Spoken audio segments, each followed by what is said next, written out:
خبری هجا دنباش سلابو ریز ایروکا دخوازم لبرنامه کی دابا آوایکی اکادمیک هنکی بسپورانا لسر تایبەتمەندیان پارتیان سیاسی حزبین سیاسی لروشالات ناوین راوستم او مجار جبویما گلکی گرینگا جبویکو پارتیان سیاسی لروشالات ناوین تایبەتمەندی کیوانی تایبەت هەیە کە هەنێک تشتێوان هەنەکووانە ji هەردوو جودا دەکەن بێگومان ئەو پارتی دابەشی سەرچەند ئالیان دەبن پارتیان ئیسلامی سیاسی هەنە و پارتیان سیکولار و لایک هەنە و دا هەمان دەمێدا پارتیان دەوڵەتی هەنە پارتیان مخالفەت ئانجی ئۆپۆزیسیۆن و ڕکەبەر هەنە دا هەمان دەمێدا تایبەتمەندێکی دن یا پارتیان ڕۆژهەڵاتان ناوین کارکتەرێکی وانی ئانتی ئیمپریالیست دا هەمان دەمێدا کارکتەرێکی وانی چەکداری هەیە ئەو کارکتەری چەکداری دەواری سۆسیۆلۆجیکدا جڤاکێکی چاوا دەخوازە تاکێکی چاوا دەخوازە پێکهاتە و ڕێخستنێکی چاوا دەخوازە ئەمەی لەوێ بەرنامەیەدا بە دوور و درێژی لەسەر ڕاوەستن بێگومان دەستپێکا بەرنامەیەدا هەنێک ئالێنوی ئەکادمیک هەنە ئەم مەجبورن وانە بینن سەر زمان دەبەک و ji بۆی هەنەکان تشتێکی پڕ خۆش نەبێ ji بۆی ku تەماشەوانێ سۆسیال میدیایی دەخوازن ژنوشکیڤە ji پڕڤە بێنە سەر ئەو مەسەلەیەک و وانە ڕاستەوڕاست عەلاقەدار دەکا لێ ئەv ji بۆی ku me neba meseleyekî popülîzmê û me ji naverok û aliyên akademîk û zanistî dûr nexa em mecburin di destpêkê de hinek aliyên akademîk bigirin dest û piştî em werin ser rojhilata navîn û bi taybetî jî partiyên siyasî li Kurdistanê de li kerema xwe di destpêkê de hewl bidin vê bernameyê ji dost û hevalan re parve bikin layîk bikin komment binivîsin û bi taybetî jî ji dost û hevalê xwe re bixwazin yên ku nebûne abonement û subscribe kanala YouTubeya hîwa xweşnaw ku bernameyên taybet devî warî de bi zareveyên kurmancî pêşkêş dikin بدن ناساندن ji bo ku ew bernameyên wisa berastî jî li televizyonê û medyayên Kurdî pir nayên ser ziman sedema ku nayên ser ziman ji bo ku medyayên Kurdî piranî an rastewrast girêdayî partiyekî ne an jî heger girêdayî partiyê jî nebin partiyek jî li pişt wan nebe kesên ku van sosyal medyayên de rêve dibin gelek carna bi sedemekî ji sedemên cuda نێرین نێوان و نێرینên partiyên siyasî wek heve yani bi avayekî nerast bejî diwarên îdeolojîk nêzîkî meseleyan dibin hinek tiştan naxwazin bînin ser ziman lêkolînên akademî behsa vêkê dikin ku dîmenên siyasî li herêmê de li rojhilata navîn li ser bingeha milmilanê û kêbirkê û bi bernameyekî siyasî nehatiya helbijartin û di heman demê de behsa vêyekê tê kirin ku di nasnama li rojhilata navîn bi avayekî kûr hatiye dabaşkirin û li rojhilata navîn sazî damezraweyî yani enstitûyot pir lawaza û di heman demê de dewlet bi avayekî totalîter dixwaze xwe ferz bike beser hemû aliyên civakê de û di nav wan de jî bi taybetî partiyên siyasî lê hinek kodengî yani li hevkirin heye dewarê akademîk de devî warî de em ê li ser vêyekê rawestînin û ew taybetmendiyên partiyên siyasî yên rojhilata navîn bi ciyên dîtir ya dunyayê de bidin nasandin beriya her tiştî dewarê akademîk de mirov dikare behsî hindik taybetmendiyên sereke bike ew jî yek ji wan e têzê hîzbê bê naweroka di Hollow Party Thesis akademisyenên mîna Alan Lost û Michel Penner Angrist dibêjin ku ji xênî partiyên îslamî li rojhilata navîn gelek partiyên din di warê naverok da cewher da val hene û ew yek jî girêda ye lawaziyê pêkhateya ya piya navxweyî ye û nebûna platformekî siyasî zelan û di heman demê de qutbûna wan ji xelkê ji hewlatiyan di nav wê taybetmendiyên yani têzê hîzbiyê bê nawerok de gelek carna kesayetî li şûna programên hîzbî tê diyarkirin yani gelek carna پارتی وەک ئامرازێک ئیدی دەردۆرێ کەسایەتیەکی کاریزماتیک ئانجی ماڵباتێکی کاریزماتیک ماڵباتێکی بەناو و دەنگ دەگەڕێن و vەیەکێ وەک پلاتفۆرمێک لە شوونە ئیدۆلۆژی لە شوونە بیر و باوەڕی دەردەخەن هۆلێ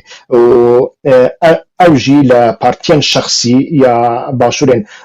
ڕۆژهەڵاتی ئاسیادا دەچە یعنی نەتەنێ لە ڕۆژهەڵاتە ناوین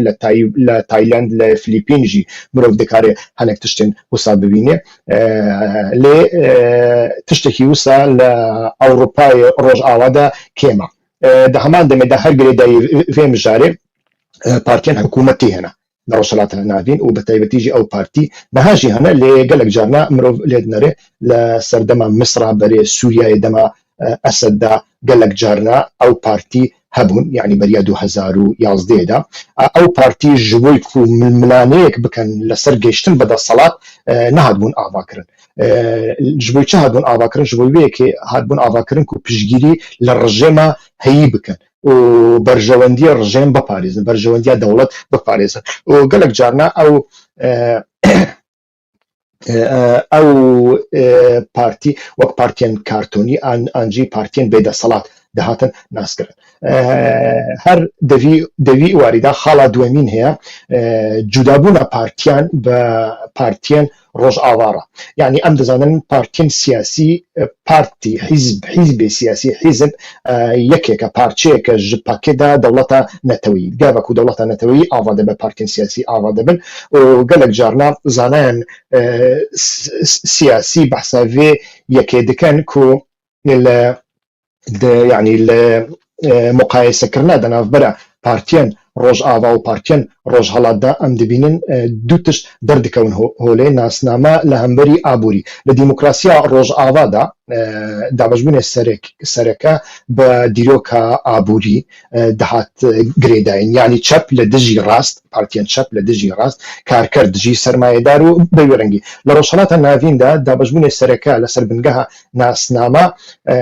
ناسنامە بووە نەک لەسەر بنگەها چینایەتی بووە و ئەوژی پرانی جارنان partiyên ئۆلی ئانجی ئیسلامی لە دژی partiyên ئەلمانی ئانجی سیکولەر و لایک دەهاتن دیتن ئیتر ئەv یەک بە تایبەتیژی کەسێکی مینە بەسام تیبی دەبێژێ ku ئیدی partiyên ئیسلامی gelek carnan لە ڕێکە سندوقê دەنگدانێدا خوا قبول دکەن لێ کلتورێکی وانی دیموکراتیک یعنی پلورالیزم ئانجی فرارەنگی قبول ناکەن لە شوونە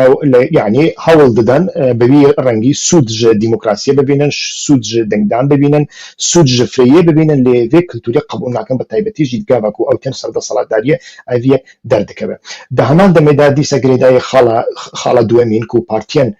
ڕۆژهەڵات و partiyên ڕۆژئاوا ji hevdû cuda dika xalek hەیە ئەوژی partiyên bizavîne yani bizava cemawerî ku bi îngilîzî jî dibêjin movement parties berevajî partiyên rojava gelek carna êdî yani em lê dinerin bi taybetî jî partiyên îslamî mîna îxwanil muslimîn an jî bizava nezhe ku me li Tunisê dît gelek carnan ئەو partiyên yani ev partî bi partiyên bizavî tên wesifkirin û ew jî nasnameyekî wanî dû alî heye yani civakî ayînî û di heman demê de partiyekî siyasî jî ew jî rêkê bi wan didat dema ku zextek li ser wan hebe û paşekê bikin xwe bikin networkekî civakî yani ji li şûna partiyekî siyasî xwe bikin anjî li şûna partiyekî ayînî oldarî û li hinek welatan qedexeya anjî heta solek û partiyekî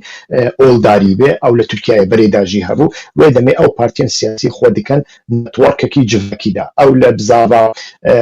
Gulenda hat dîtin û li bizava Millî Gorûj de hat dîtin li bizava îxwanil muslimîn de bi temametî tê dîtin em ê piştre zêdetir behsê wî bikin û di heman demê de ew partiyên Rojhilatê Navîn hinek cudabûnê wan bi Amerîkayê Latîn û Asyada heye ew cudabûn çi ye yani her du partî dixwazin li hemberî berjewendiyan dengê xelek bikirin كو جراد بيجن كلينتاليزم لأمريكا لاتين داجي مثلا أنجي لآسيا دا لقلق جيان دا تشتن وصاد خوازن بكن لهمبري برجوان ديكي بچوك دا دنگكي بكرن لقاوا كو بارتين اول داري اسلامي دردكون ميداني مينات لامريكا لاتين امروف ليدنره لور بارتين ايني قلق جارنا معامليوان يعني حركتي وان بجواكيرا حركتك راستا بازرغانيا يعني ام بيجن ميناك لهمبري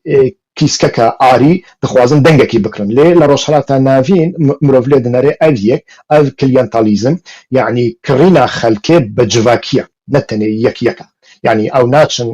لە هەمبەری کەسێکی داخواز بکەن بێژن ئەم کیسکەکی ئاردی دەدەنتە ئاژی پاکێتێکی جغارە دەدەنتە کاتوەرە دەنگی خۆ بدەمە لێ پارتیەن ئیسلامی لە ڕۆژهەڵاتە ناوین مرۆڤ لێ دەنەرێ دەوارێ جڤاکیدا مینە تەندروستی پەروەردە و لە ڕێکێن تۆڕ و نێتوەرکێن ئۆلیدا هەنێک داخوازیان هەنێک بەرژەوەندیان دەدەن جڤاکی مەسەلەن لە کوردستانە عێراقیدا پشتی ساڵە دەستپێکە نۆڵەتیدا مرۆڤ لێ دەنەری گاڤە کوێنەکە و پەدەکە و پەکەکە مژوولی شەڕی ناوخۆیی بوون پارتیەن ئیسلامی دچوون ئیدی بە ئاریکاری ژ قەتەر ژ سعودیا و ژ کوێیت و وڵاتێن دنێ کەنداڤێ یان زەنگین دەگرتن و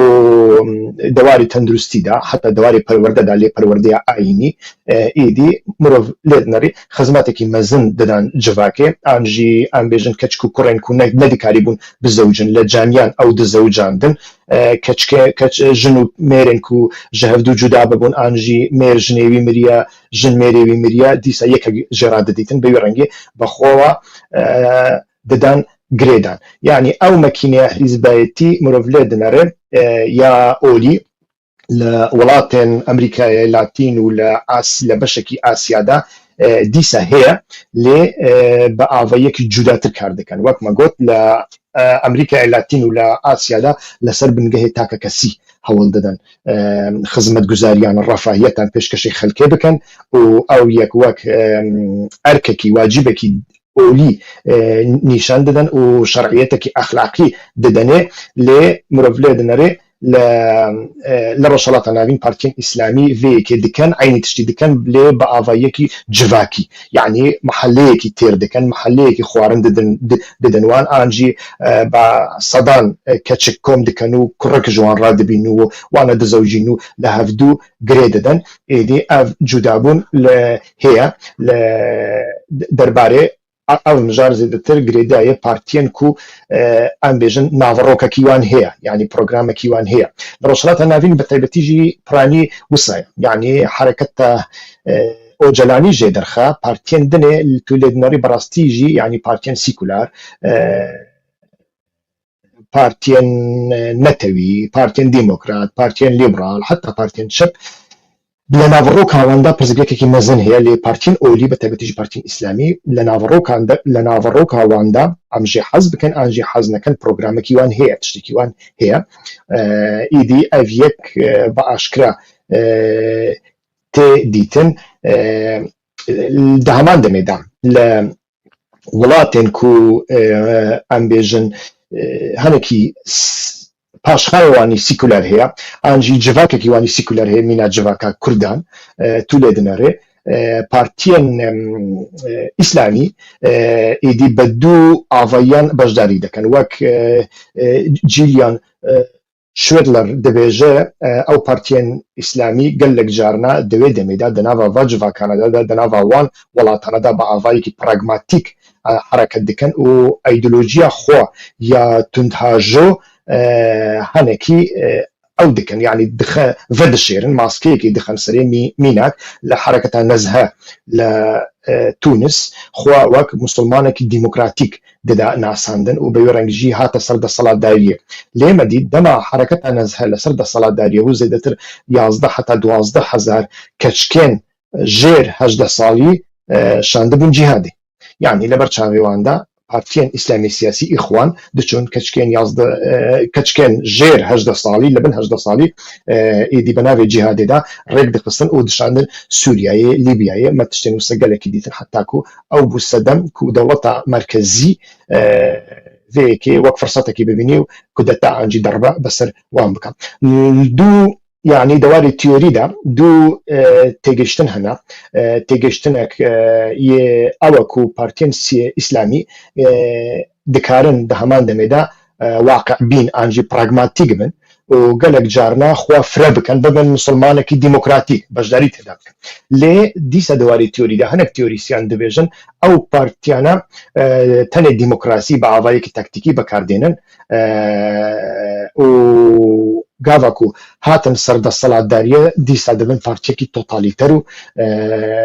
ئەو ژی میراکەوی هەیە بێگومان یان یەک ژوانە ڕەجەب تەیب ئەردۆغان بۆ ئاک پارتی بوو.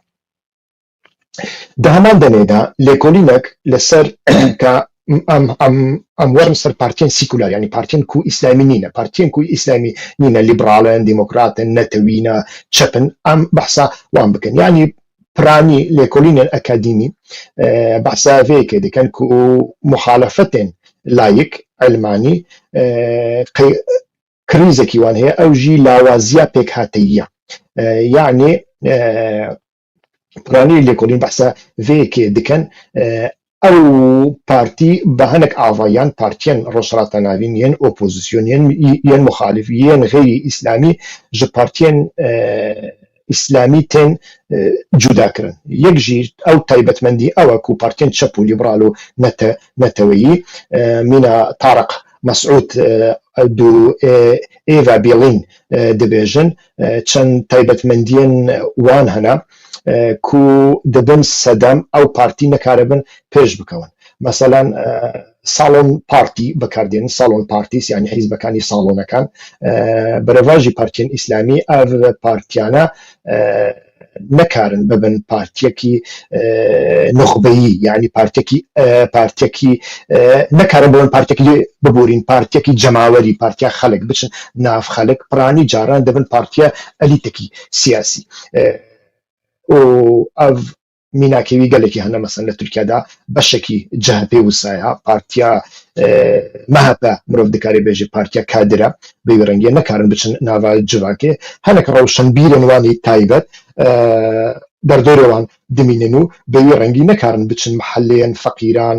بچن ناوە گوندان بچن ناو باژەڕۆکێن جودا جودا ئینسانێن جودا جودا بە هەفتوڕا ببینن و خاڵێکی وانی دنێ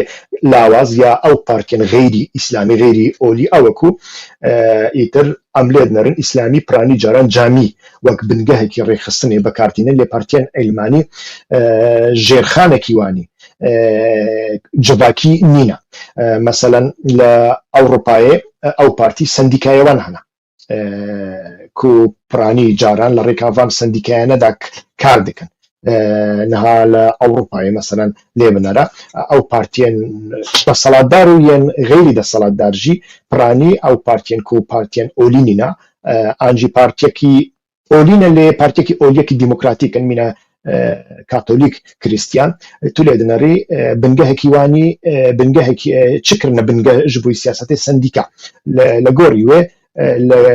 لە چارچۆڤەیە سندیکایاندا ئاکسیۆنان دەکەن چالاکیان دەکەن لە گۆڕی وێژی سیاسەتی خۆ دادەڕێژن کو لە ئەوروپایە ئابووری مەسەلەیەکی گرنگە ji بۆی خەڵکە و ji بۆی هەڵبژاردنێژی مەسەلەیەکی گرنگە دە هەمان دەمێدا مرۆڤ لێ دنەرێ دیسە لە ڕۆژهەڵاتە ناوین ئەو پارتیەن لايك علماني بارادوكسكي واني ديتر هي يعني بارتين شاب ليبرال نتوي ولكردستان عراق ما افيك قالك جارنا ديتيا كو بارتين ليبرال بارتين سيكولار قالك جارنا دخوازن او رجيما كوهي رجيما توتاليتر انجي ديكتاتور بمينه جبويشه دبيجان هاجر كو او رجيم نبدا اسلامي ورمسرد بصلاتداري يعني تشتكي بربر عجيبه اذا ما تشما نبي بشك جوي دولتي بشك جوي رجيم ديكتاتور تشما بارتي كي هي مثلا لكردستان العراق دا قال لك جارنا ديفيجن خوني شاندان انك كان شالك انك كان فلان تشتي كان او ديك خدمتي بارتيان بارتيان اسلامي تنسر دا صلاداريه تولد نري بارتيان ليبرال بارتيان تشاب انجي كسايتي في كي قال لك جارنا ديفيجن بيورنجي ديك خدمتها دا صلاداريه او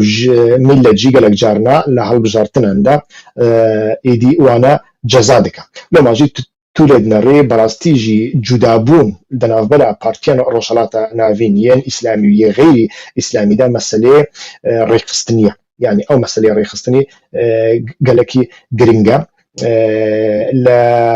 لا روشهلاتا نافيندا بيجومان مروفلين نريد شب حتى شب جداي ليبرال حتى ليبرال جداي نتوي حتى نتويجي جداي يعني تنكاري شبكي مصري وشبكي برازيلي انجي ليبرالكي عراقي ليبرالكي الماني بخينا عيني كاتيجوريا ايدي لا همو دنیای دا مروفلين نريد شب بتایبەتیژی لە باشووری جیهانی دا لە ئەمریکای لاتیندا وەکمە گوت لەسەر بنگەها سندیکا و بزاڤە جۆتکاران دچە سەر دەسەڵاتداری ئەنژی ململانەی دەکات لێ پارتیان ڕۆژهەڵاتە ناوین ئێدی دەناڤە شۆکێکی دیرۆکی دانا پشتی بەتایبەتیژی پشتی نەمانە یەکێتیا سۆڤیەت گەلێک جارنا ئەو لاواز بوونە دەوارێ فکریدا دەوارێ ئیدۆلۆژیدا او قالك جارناجي تايبت من ديكيوان هي بربرا عجايبه مثلا دجا امبرياليزم بون دخل بيش ديمقراطيه تو دبيجي فلانه تشتكي ديمقراطيك نينا لي او دبيجن تمام ديمقراطيك نينا لي جبويكو امبرياليزم سوجي ورنغري امك مثلا قالك تشابين ترك هنا لنا وجهه بدا درباري چارە سەرکردنا پرزگرێکا کورد باڤەیەکی دیموکراتیک دا هەڵوێستەکیوانی وسایە دەبێژن ئەم پشتگیری لە چارەسەریە دەکەین لێ بە شەرتێکی گەرەک ئیمپریالیزم دەناڤاوێ ئۆینێدا نەبێ دەناڤاوێ لە هیچتۆکێدا نەبێ یعنی ترسێکیوان هەیە وێ دەمێ لە جەموان تو لێ دنەڕی بەڕاستیژی دژە ئیمپریالیزم بوون گەلێکیش بۆ وان گرنگترە پارتیان لیبرال دەهەمان دەمێت لە جیل لە ڕۆژئاوادا لیبرالێن ئەوروپی لەسەر بنگەها ئازادیان تاکە کەسی ئەو بازارێ ئازاد و دژبەرایەتیکردنا دەستێوەردانی دەوڵەتی کار دەکەن لێ لە ڕۆژهەڵاتە ناوین تو لێ دنەڕی لیبرال ئیدی دژی vêyekêne yani ev daxwaziya azadiya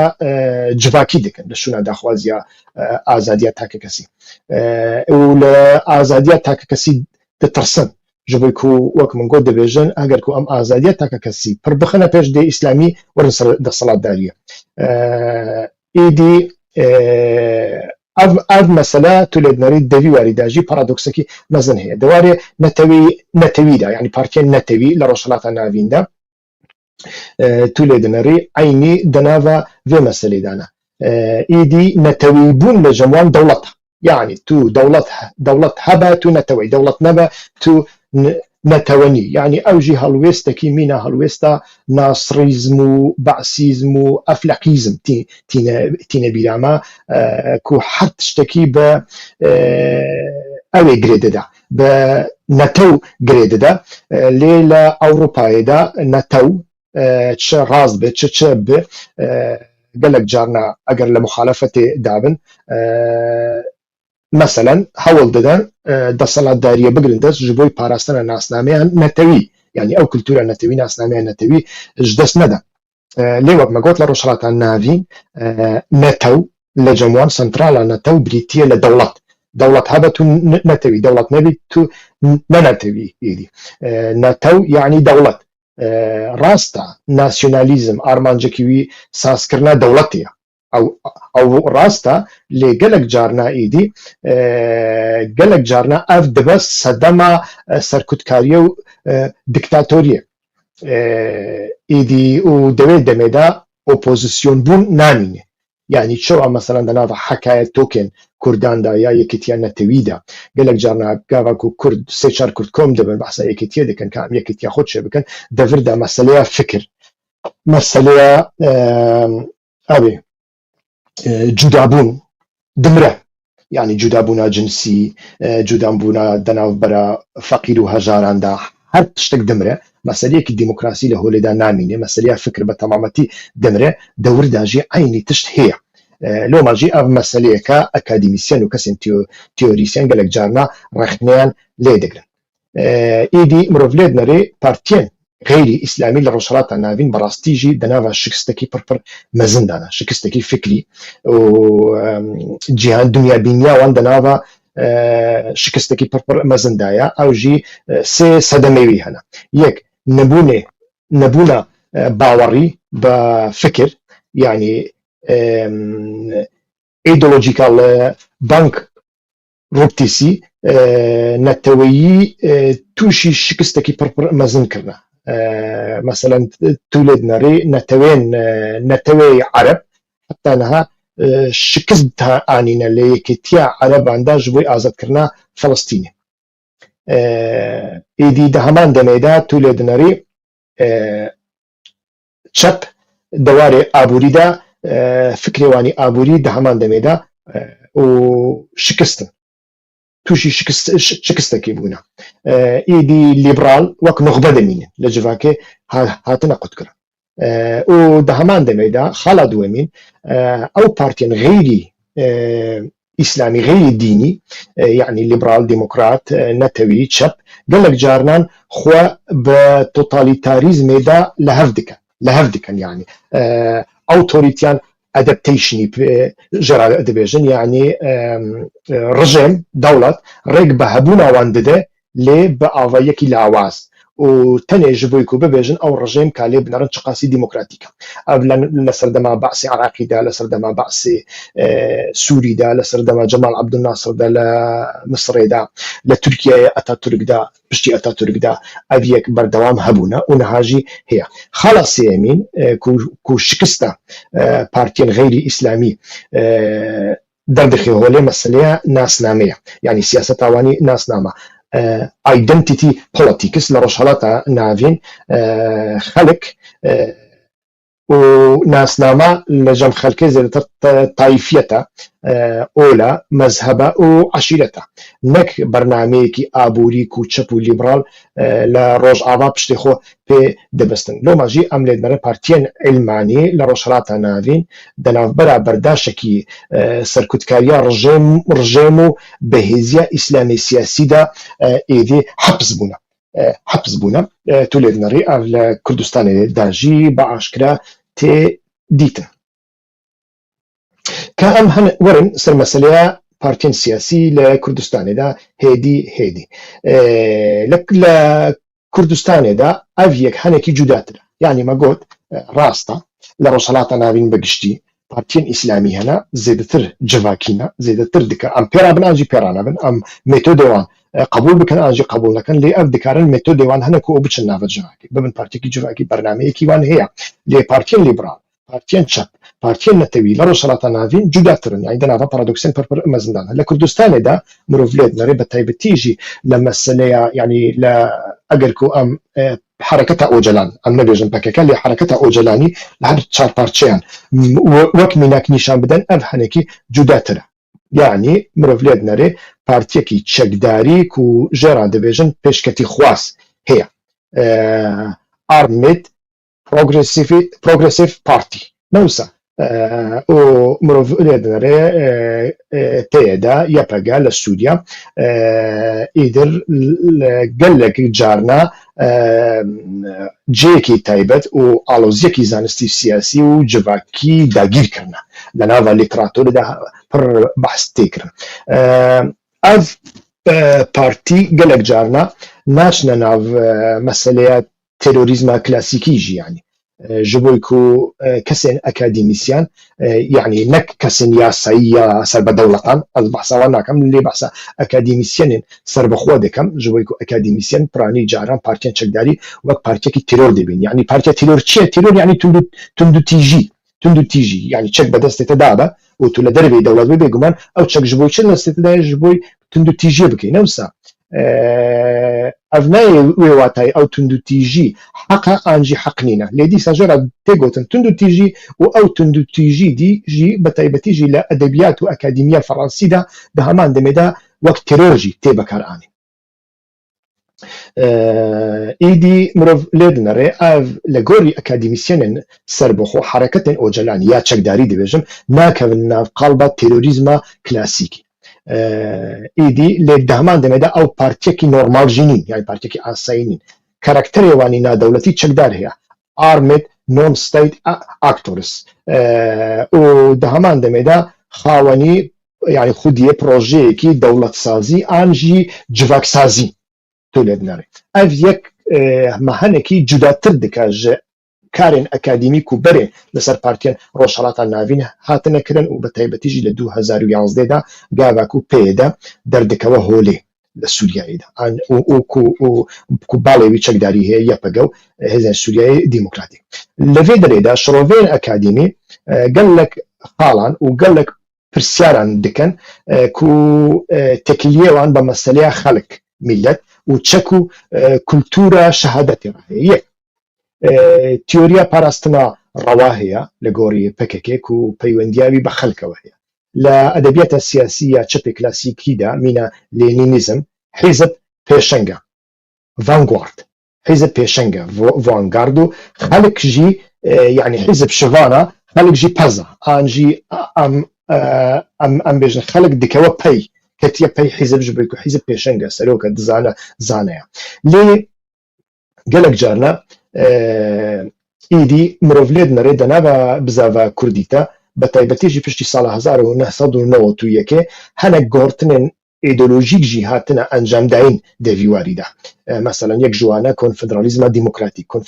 دیموکراتیک بە قاسی کو لەوێ پێڤژوێ ئیرۆدا کو دەوڵەت باخچەلی و ئەردۆغان و دەناوبەرە دەوڵەت باخچەلی و ئەردۆغان و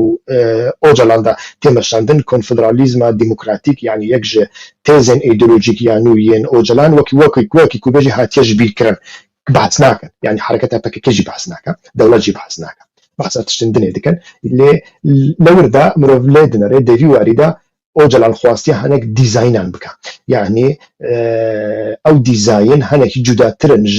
ئەدەبیاتە سیاسی یا چەپین کلاسیکی سیکیدا وەک لێنینیزم و پشت بە پێشەنگ دەبەستێ ڤانگوارد دەبەستێ و دەبێژە خەڵکژی دکەوە پەیوان دکەوە پێشنگدا لە ئەدەبیاتە نو یا ئیدۆلۆژیک یا ئۆجەلاندا چەک وەک ئامرازێکی ئاراجێکی بەرگریێ بەرس یعنی پاراستنی تێبەکار ئانین نەوەک هێرشێ یعنی پاراستنە ڕەوا مەکو بە ئینگلیزی پێی دەڵێن legitimate self-defense gelek jarna ji bo wê tê bekarhanîn lê akademîsyen û tuêjerên rexnegir dibêjin ama ew yek wisa kiriye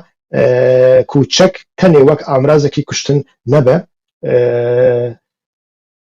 belkû wek amrazekî zir pêwşik yani ku bekartînin li ser civakê bê dîtin li gorî vê dîtinê civak yani xelek bêdeselat nîn belkû çekdar xizmetkar û parastina milletê dikin ev li gorî tîyoriya Öcalan da yani êdî kesên çekdar ne elîtekî pêşengin belkû xizmetê xelek dikin xelek jî nek mînapez ketiye şûna partiyê lê ew çekdarî dikewe xizmetê gel ew li gorî tîyoriye em pişta bêne ser praktîkê xala duwemîn tevlîhevkirina girîla û sivîl êdî loma jî tu lê dinere hinek tuêjerên akademîk wek yên ku John Gurdon behsa vêyekê dikin li rewşa Kurdî de hinekî têkelbûnekî civakî heye yani çekdar di heman demê de keç û kurê vê malê ye ev yek bûye meseleyekî organîk yani xelek çekdaran wek milîş nabînin wek zarokê xwe dibînin û xala duwemîn heye ev xala tîyoriya parastina rewa bû li gorî Öcalan çawa lê dinere lê xalekî dinê heye ku behsa edebiyata xwên û şehadetê dike şehadetê Almanî ciyan jî cîhada Almanî êdî ev yek jî giring e ku mirov behs bike yek ji beşên herî giring ya lêkolînên akademîk ye rexnegiran e yani partiyekî siyasî layîk sîkular Almanî wek PKK an jî PYD giringî be şehîd dide bi heman hemasetê îslamiyan yani hemasetê îslamiyekî ji bo şehîd çawa ye hemasetê PKK û PYD jî ku sîkularin aynî bêwî rengiye û ew jî henekî pîrozkirina şehîd e lê bi avayiyekî sîkular يعني جرى دبيجن سيكولار سيكراليزيشن. حميد بوز أرسلان كو ديروكناسا كي كردا لزانينجها باريس دا درس دي هم ديروكناسا هم جفاك ناسا تيوريا كي بهز هي دا سيرفي بنجه او دبيجه لرشالات نافين دا تندو تيجي بويا بشك لساسكرنا معناه جياني يعني لجم بزافن كردي دا او لغوروي شهيد نامره نامره جبويكو بتشبهشتي يعني جدابو نيوان بإسلاميان را أوا بلكو شهيد دمره جبويكو جيان جنوبا بدي جفاكي إيدي مرفلد نري أرجي خالا يكمين بو لسر أدبيات خوين وشهادتي خالا دومين هي أوجي أوا خوين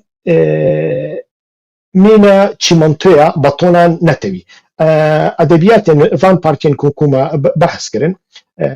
كو خوين وك شاف كان يكي جيان وصف دكان دروش ما شهيد نامرن يعني معناه أو كو شهيد دبا بشك لناس نامية جواكي يا خالكي وقالك جارنا لكولر دبيجن أذيك مسألة كي هنكي مترسي دارا باندوركي خراب لسر الديمقراطية دكا جويكو أذ دبا شهيد نامرن وشهيد دبا بشك جناس نامية جواكي خالكي أذيك ملت توشي دينداربونكي سياسي دكا يعني political debt يعني دينداربون قرضداربون سياسي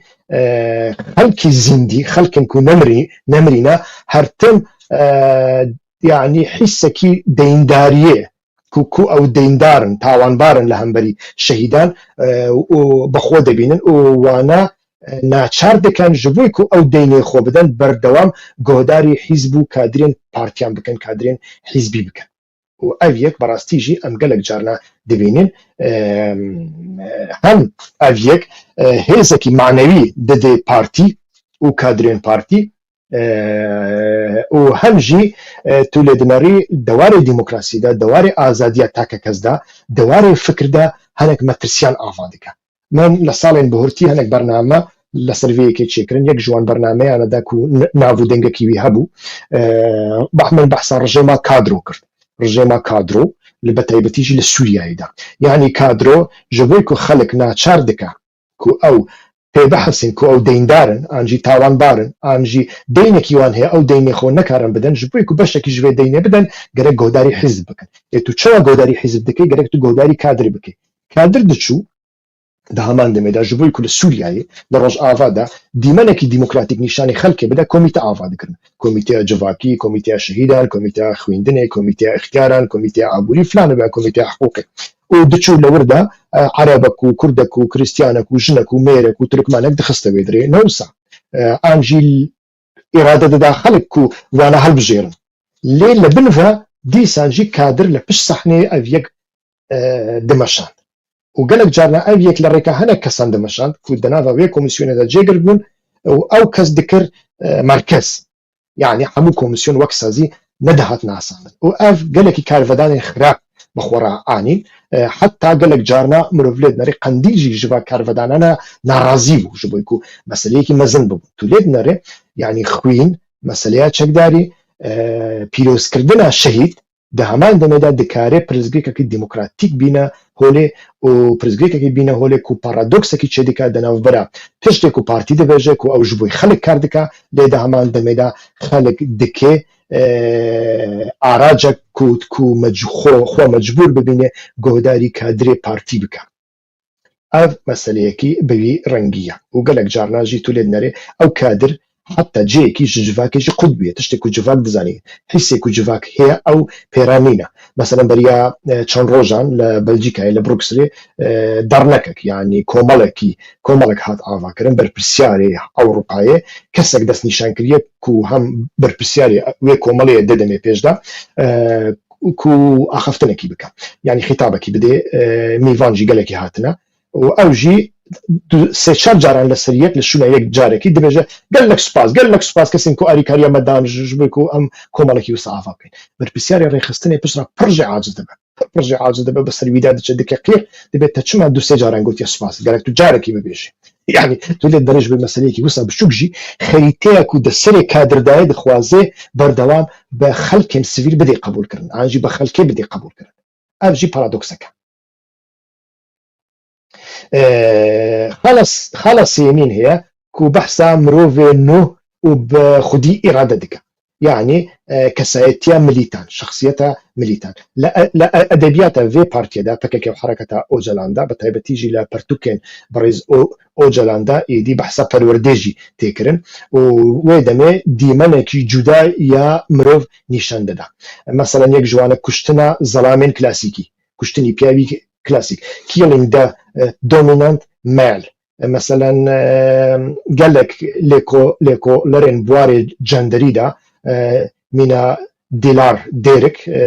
أزبارون لفرنسا يا أنجي لبريطانيا نزانم قالك جارنا تي بلجيكا تي فيدري بحثا فيك هديكا كوتشك جاليه جنانفا بحثا يبجي ديكا تاني نجبوي شرع بلكو جبوي تكشكاندلا كولتورا ظلام سالاريا بياو سالاريا لفيدري دا تشك دبا أمرازكي آزاد كرنا جواكي مروفي آزاد جاليه وان أو كسكو آمادية جاني خوا فدا بکە نەژبۆی بەرژەوەندیا تاکە کەسی لێ ژبۆی بەهایەن نرخ و بەهایەن ئەخلاقی و دە هەمان دەمێدا لە گۆری تیۆریا مرۆڤێ نو بە ئیرادا یعنی کەسایەتیان ملیتان ژیان لە ڕێکە مرنێڤە پێشکەشکردن یعنی دەفردا پارادۆکسێک هەیە لە گۆری هەنێک ئەکادیمیان لە ئەدەبیاتە vê partiyێدا دەبێژە ji bo ku tu berastî bijî divê tu amade bî ji bo mirinê ew jî corek ji felsefeya zuhd nîşan dida yani felsefeya zuhdekî siyasî çê dike gerîla an jî şervan an jî çekdar wek însanê herî bequdret û însanê herî pak یا مرۆڤ تێ ناساندن دەڤێر دا پرزگریکێک چێ دەبێ باشە حرەکەت کو ji bo حرەکەتە خەڵکە باشە خەڵکێ مەدەنی کو خەڵک کو چەک دەستێواندانینە ئاژی ناخوازە چەک هەڵگرێ ئاژی ڕەوشاوی دەست نادا کو چەک هەڵگرێ وێ دەمێ ڕۆڵاوان چیە دەبێت جڤاکێدا ئەف پرسیارەکە هەتا نەهاژی نەهاتیە بەرسیف داین یانی لۆما بە کورتاسی مرۆڤ لێ دنەرێ دە حرەکەتە کوردیدا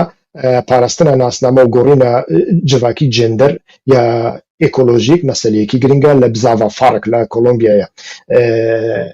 ئەگەرکو ئەم وانە بینن بەرهەف ئەو فارق دەبێژە دەسەڵاتگرتن و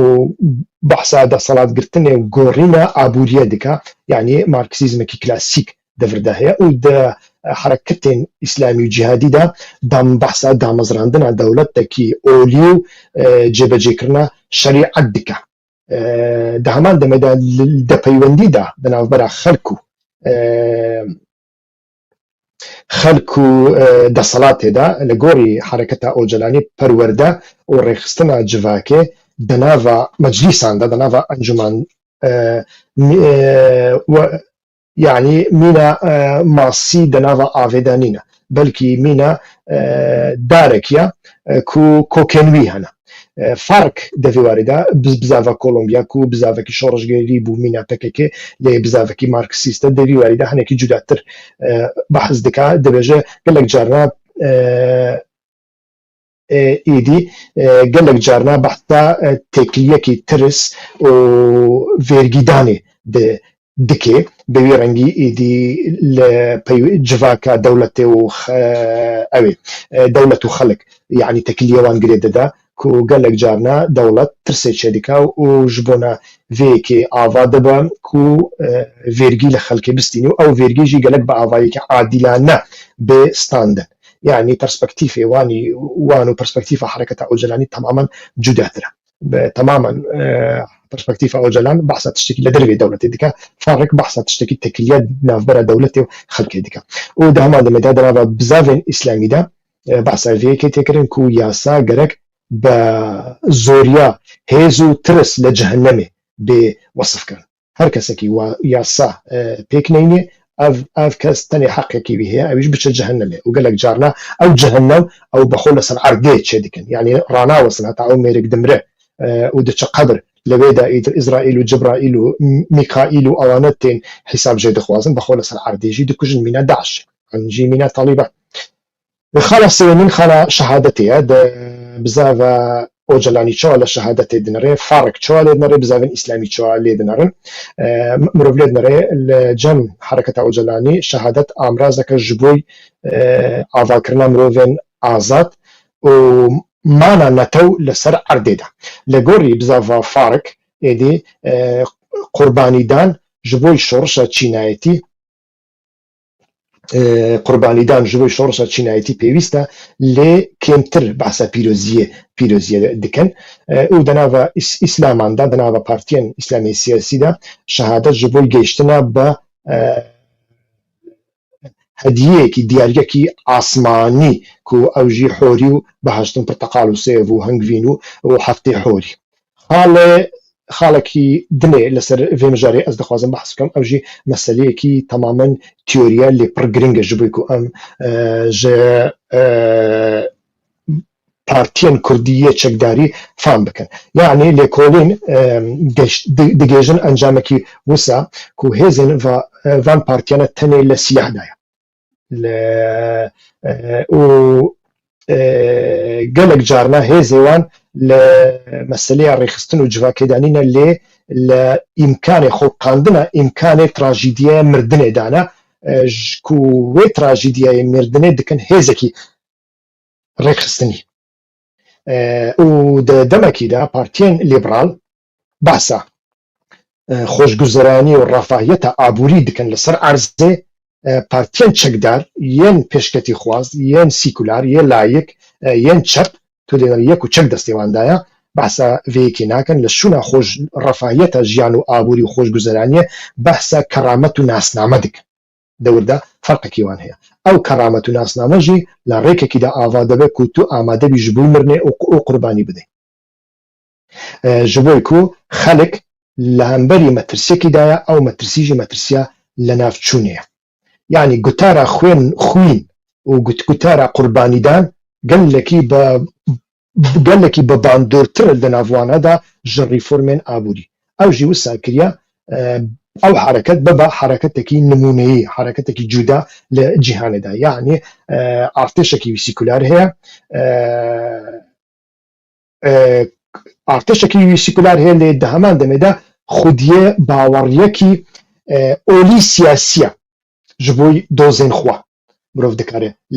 لي بناري او دهمان دمدا مجارين اكاديميك درباري بارتين تشكداريه بيشكتي خواز اجيان شورجر بحثا كاركتركي جداتر دكن للشولا لينرينا وان جبي خلق يعني برواجي بارتين مدني كو خلق وك دندر دبينن انجي وك كريار دبينن بزافا ايدي قالك جارنا وك بزافا كي اوجي ليدر يعني بزافكي ومينا يعني خلق وك ديوكي وك اجدهايك الرازعي دبينن كو ايدي قرك او ديو جخو وري شيار كرن وك كرستيكي اخلاقي كو دبيت قهرتن بسروي دابي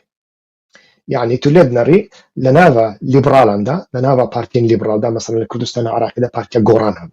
بارتيا غوران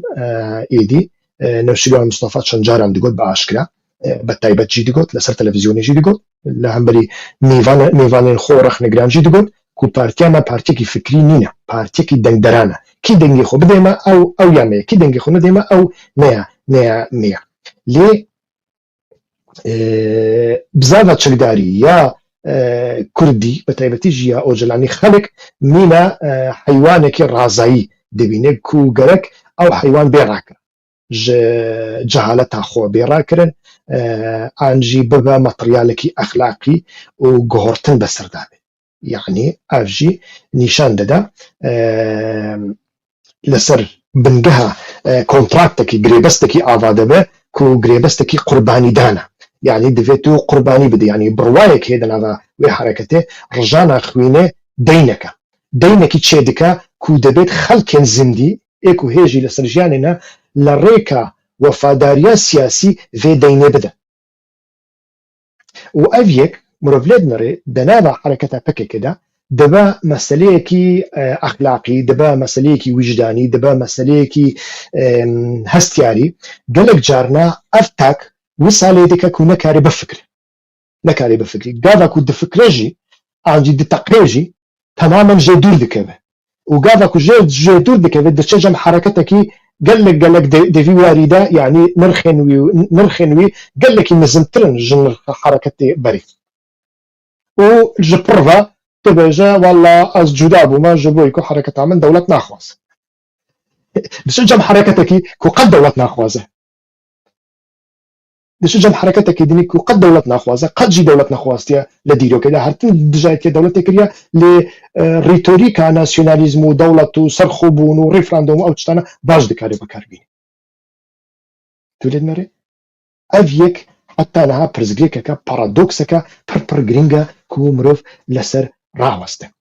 یعنی تاکێن زیندی وسا ناچار kirine ku bêjin walla ew hereket 40 sala weqasî 30,000 şehîd dane ji bo vî tiştî tu çima rex nedikî mesela çar roj beriya niha du-sê roj beriya niha min bernameyek li ser giringiya zimanê Kurdî behs kir mînakê min ew nebû ku behsa pekekê an jî hereketa Ocalanî bikim zimanê Kurdî ne tenê li nava hereketa Ocalanî li başûrê Kurdistanê ku 30 sala statûyekî wî hêmîna dewletê zimanê Kurdî êdî ber ve qetl û amekî pir mezin diçe mesela zarokên birayê min du-sê salî bûne şandina mekteba ئەمریکی ji bo ku îngilîzî fêr bibin îngilîzî wan perfect e Amerîkêk jî nikare wesa be îngilîzî biaxive lê li dersan de ji bo ku zimanê wan ê Kurdî xirab e li hemî dersan li gelek dersan de rûberûyê pirzgirêkan dibin û diwarê civakî de gava ku em diaxivin mirov hîz dike ku ew ji me fehm nakin min behsa şorişa flamaniyan kir li Belçîkayê ku tenê li rêka ziman dest pê kirin û karî bûn gelek tiştan bikin û niha jî li herêma Flandirin tu lê dinêre ziman meseleyekî weqasî muqeddese ku zarokê Flamiyan heqê wan nîne li dibistana dest pêkê de zimanekî duhemîn bixwîne heger yasayî jî be mesela herêma Flandirin heye herêma Holandî zimanan yani herêma Wallonya heye Fransî zimanan her du ziman jî zimanên resmî ne lê li herêma Flandirin heqê te nîne ku umrê te 5 sala û 3 sala fêrî Fransî nexîn dest pêkê 5 salan tenê zimanê xwe dixwînî pişta Fransî İngilîzî Almanî İspanî hemû jî wan fêr dibin û xelkê Flandirin di warê zimanan de li gorî dewletên din û dewletên din mirovê herî biqabiliyet yani ev enket hene ev gotin min ji divê xwe dernexistiye lê tu lê dinêrî li Bakurê Kurdistanê de heta li başûr de ku eşqê wan ji bo îngilîzî zêde ye tu lê dinêrî însan pir bixirab fêrî zimanan dibin ji bo ku zimanê xwe giringî pê nade min behsa vê yekê kir çend heval û dostên min berê hebûn mesela gotin wallahî qet dilê me nayê em rexnên wisa bikin ji bo ku ew hereket 30 sala şehîdan bide ji bo çand û kultûr ziman yani heqê me nîne em rex nebikin heqê me nîne em devê xwe bigerînin heqê me nîne em pirsiyar nîşaneya pirsiyaran de ser vê yekê danin heqê me nîne em bêjin başa ser û çavan lê çima filane kes 40 sala li Ewropa dijî be zarokê xwe re bi Tirkî diaxife ku îmkanê fêrbûnê ziman her kes dizane yani ez be sedan Efganî û Taylandî û Brîtanî û Romanî û Belcîkî û Holandiyan naz dikim ku tenê li ser înternetê fêrî zimanê Kurdî bûne kurmancî û soranî jî walla yekî naz dikim yani êdî fêrî zimanê Kurdî bûye umrê wî ji 30 salî zêdetir e û pişra jî çûye hiqûq xwînge be Kurdî ku ez niha çiqas salî li Ewropayê me cesaret nakim zimanê hiqûq bixwînim be zimanê Ewropyan re nekar lê ew kariye ê çima Kurdekî şoreşgêr ya Bakur vî tiştî nake min ev iraq nekirdiye lê nabe ji bo ku xelek şehîd bûye em jî deyndarê şehîdan in û tenê karekî me heye ew jî ew em propaganda bikin ji bo vê partî û vê hereketê em nekarin pirsyaran danin em nekarin rex nebikin ew jî hem takekî neazad çê dike hem jî civakekî neazad çê dike û hem jî ev paradoksekî berevajî ku bi rêz Ocalan behs dike dewr de mirov gerek vê yekê baştir fehm bike êdî ew meseleya şehîd bû ka em behsa hinekî karakterên partiyên pêşketî xwaz ya çekdar bikin û nêrîna wan ji bo xelkê çi ye li edebiyata تیۆریدا بە تایبەتیژی دەربارەی حکومڕانیە یاخیبوویان، یعنی حکومڕانیە ئیسیانان دا ڕێبڵ گۆڤرنانس بەحساوەیەکێ تێکردن و پارتیان چەکداریە پێشکەتی خواست لە دنیایەکی دووئالیدا لە خەڵکێ دڕوانن، لە خەڵکێ دنارن. یەک کو پێشەنگ هەیە ڤانگوارد و لە هەمبەری وانژی خەڵک هەیە جەماوەر میلەت کیتلە ماسە و لە بن باندۆرێ کۆکن لیلینزم ئانجی ماویزمدا ئەف پارتی گەلێک جارنا خەڵک بەگشتی وەک مەزلوم ئانجی بێئاگا ناشیار دەبینن، یعنی خەڵکێ وەک ئالیەکی ناشیار و جاهیل و بێئاگا و نەزان دەبینن. لێ باوەڕیاوان ئەوەکو ئیمکانی شۆڕژگەری یا مەزن هەیە ئەگەر ژە ئالیێ پێشەنگێکی بە دیسپلین، یعنی کادرێکی چەکداری ئانجی کادرێکی سەر بە پارتیان چەکداری ئەو بێن ڕابەریکردن، یعنی کادر مرۆڤێکی نمونەیە، مرۆڤێکی خوانەویستە، فیدایە، خودی دیسپلینە و ئامادەیە ji بۆی مرنێ. لە دەمێکیدا کو هاوڵاتی سڤیل کوردێکی سڤیل وە کەسێک تێدیتن کو دەوێت بێ پەروەردەکردن ئانجی بێ ڕزگارکردن بێ ئازادکردن ji بۆی کو دەوارێ ئەخلاقیدا بێ پاقشکردن، یعنی درێداییەکی ئەخلاقی لە شوونە قازانجێ مادی ئەوژی هەیە، یعنی لێکۆلیرێن مینە ئەلیزابێت جینووت بەحسێ و جێرمی واینستین دەبێژە گەلێک جارنان یاخیبوویی یعنی ئیسیانچی جودانە و کەسێن کو یاخی نابن ئۆپۆرتۆنیست یعنی هەڵپەرست جودانە لە گۆڕی vê تیۆریێ ji بۆی ku kesên ku tên sercadê an jî dengê xwe bilind dikin, beşdarî xwe nîşandanan dikin, ev berjewendiyekî wanî maddî tune ye, yani para, nefet, zêr an jî postên dewletin tiştê wisa naxwazin. Loma jî diwarê û pereyekî wan jî tune ye ku piştgiriya حركة çekdarî bikin. Loma jî li rêka fîdakariya civakî de wek îdeolojiya an jî serhildan an jî aksiyon alîkariya partî dikin û nêrîna wan ji bo xelek ji bo van sedemana xelek wek yani wek li birevajî em bêjin partiyên dinê em hêjî behsa hareketên çekdarî ya şorjgerî û ya pêşketî xwaz dikin mîna hareketê ocalanî, yani xelek ku pereyê wan nîne ew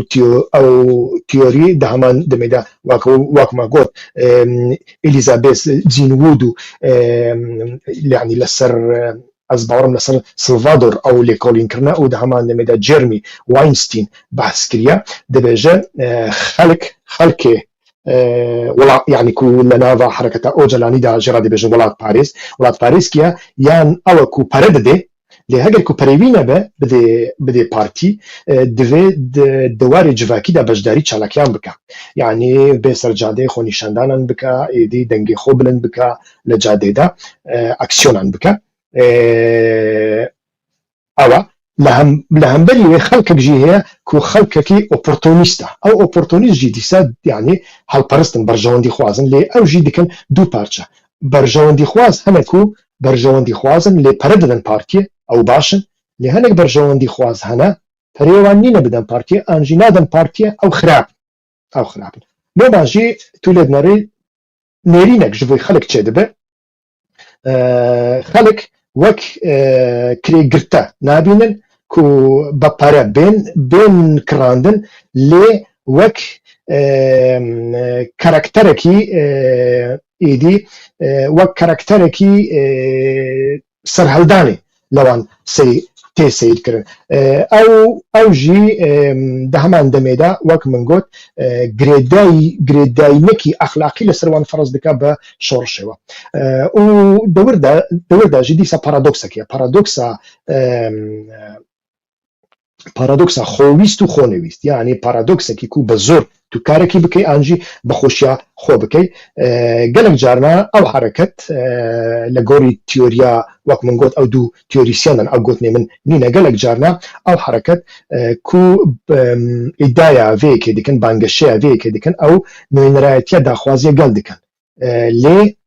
چەکداربوونێوان ڕێکێ نادات کو ئەم بێژن ئەڤ یەک بە تەمامەتی ئەو تیۆریزی قزەکردن بەجێ ئانین یعنی تو لێ بنەڕێ بەحسە داخوازیە گەل دیکەن لێ هەگەر کو گەل بەشداری نەکرد وێ دەمێ ئێدی تشتێکی دنێ ئەف دەبێ کو گەرەک بە زۆری بەشداری پێ بکەی بە زۆری پەرەژێ بستینی بە زۆری بینی خۆ نیشاندانە و مەجبور بکەی ژەعالیە دەردۆرێوان زەختێکی سۆسیال لەسەر وان بکەی ئیدی ئەم لێ بنەرن دەناوبەرە دەناوا بزاڤە کوردیدا بە تایبەتیژی بزاڤە کوردی یا سیکولاردا ئەv مەسەلانە هەنا دەناوبەرە ئایدۆلۆژیا و شەهادەتدا مرۆڤ لێ نەڕێ بەڕاستیژی هەنێک هەنا مەسەلەیەن فکری زۆر ئاڵۆزن بە قاسی وێژی مرۆڤ دەکارێ بێژێ بزاڤە کوردی کو مەرکەزاوی پەکەکە بوو لە تورکیا پێدەویە پەگەبوون لە سووریایە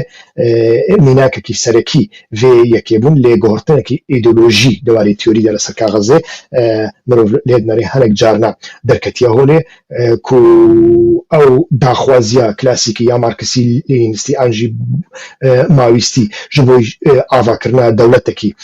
hat gihortin bo konfederalîzma dîmokratîk lê ew konfederalîzma dîmokratîk ku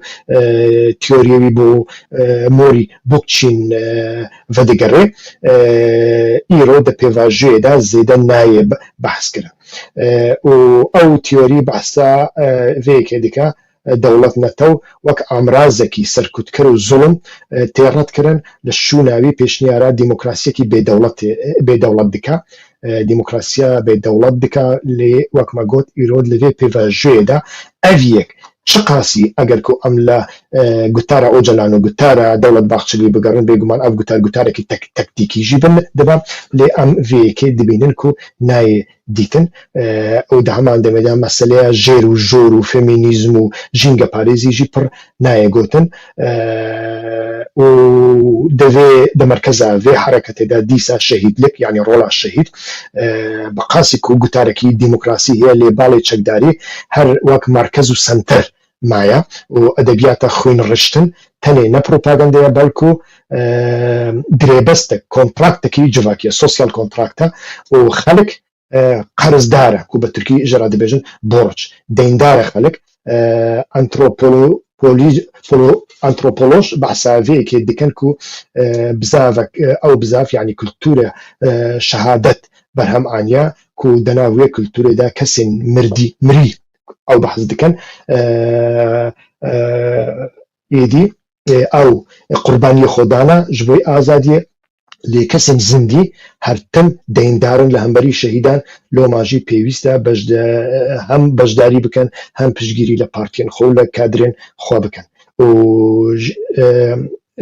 di heman demê de dîsa heger ku em komî serhevdû bikin jiyan li piştî fîdakariyê li piştî mirinê li nava partiyên îslamî de kesên mirî kesên ku cîhat kiriye û şehîd bûye diçe cennetê heftê horî û deryayek ji hengivîn û moz û pirteqal li bendavêne lê di nava partiya şoreşgerî ya sîkular ya çekdar de ya pêşketî de şehîd naçin cennetê lê di heman demê de şehîd nayê ji bîr kirin nayê wenda kirin loma jî tu lê nerî fotoğrafyawan li hemî malan heldewasin li komalan heldewasin ku ji re dibêjin yaşatmak bi Tirkî şehîd qet namire di heman demê de û di nava yadkirinek û yadeweriyekî berdewam daye û ew jî pilebendiyekî exlaqî ava dike ku her kes bi şehîd re bijî û bi şehîd re rabe û rûne û ئیدی کەس دیسانژی شەهیدێ زندی یا هەری بلند ئەوە کەسێکی چەکدارە ئانژی کادرێکی حیزبیە نەوەکو سیاسەتمەدارێکی مەدەنی ئەف پڕ گرنگە کو مرۆڤ بەحث بکە لە ئەدەبیات تا vê partiye da jî ev yek hene êdî em hewl didin li vê bernameyê de îro vê yekê bi wê rengî bidin sekinandin. Lê ji bo ku bername pir dirêj bû îro min tenê xwast li ser vana biaxivim li bernameyê pêşme de ez ê hewl bidim ku hinekî vana li parçindinê Kurdistanê da jî meselen li Kurdistana لە ڕۆژهەڵات چۆوایە لە کوردستانە ئیرانی لە عراقی چۆوایە شەهید و خەباتە چەکداری دەسەڵات پارتیên سیاسی پشتیک و دەسەڵاتێکی لۆکاڵی دەگرن دەستمینە کوردستانە عراقی چۆوە لە شەهید نەڕین چۆوە لە قوربانی نەڕین چوونە چۆوە لە خوێن نەڕین چۆوە لە ئاڵا نەڕین و چۆوە لێت نەڕن ئەز لەسەر vêyekê باخفم لە کەرەماخوا هەوڵ بدەن کو من گەلێکی زەحمەتی کشاندیە بەوێ بەرنامەیە من گەلێکی تیۆری و پەرتوک و لێکۆڵینەن جۆر بەجۆر بە زمانی پڕ زەحمەت خوێندنە ji bo ku bernameyekî wisa pêşkêş bikim hûn pêra dibin an jî pêra nabin dibe ku li hinek waran da pêra bin li hinek waran da rexneyê we hebe li kerema xwe rexneya xwe bi zimanekî paqij binivîsin êdî ez ê hewl bidim bersîv bidim lê ji bo ku hinek ew zehmetiya min cê xwe bigire hewl bidim vê bernameyê ji bo dost û hevalê xwe re bişînin û ji wan daxwaz bikin ku demê pêş de ew jî bibin abona ya kanala YouTube hîwa xweşna ku hewl dida li gorî derfetên xwe hinekî devî warî da bi taybetî jî dewarê fikrî da dewarê teorî da